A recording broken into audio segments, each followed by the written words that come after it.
Chim mi nun na khen trin hi kan re le ruat ani lo zam ko pa pathian nge chu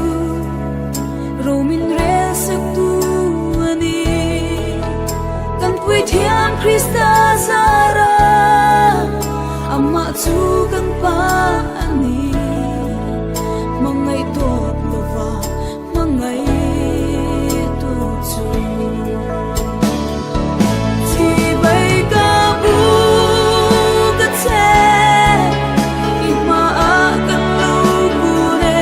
phak na ka la na che ka thiam na thai na zong ni lung ngai ni lo khen ma se lim lom na ka ro ni se nang phak che che hi ka tu sa ber ni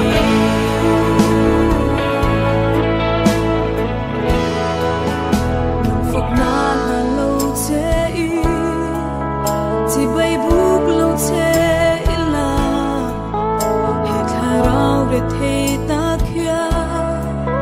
khoi lam nge a hoi ang le nang pathian nong chu in ni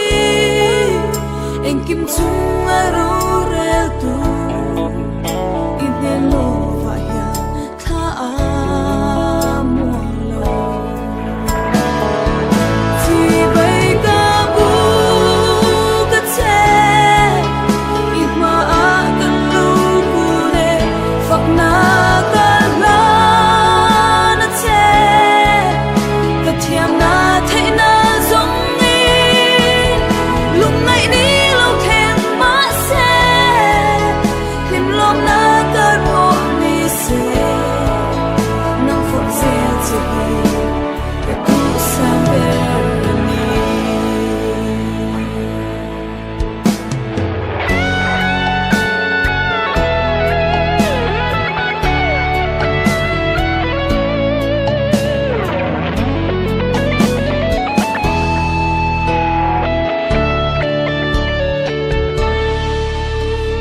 una udon na ye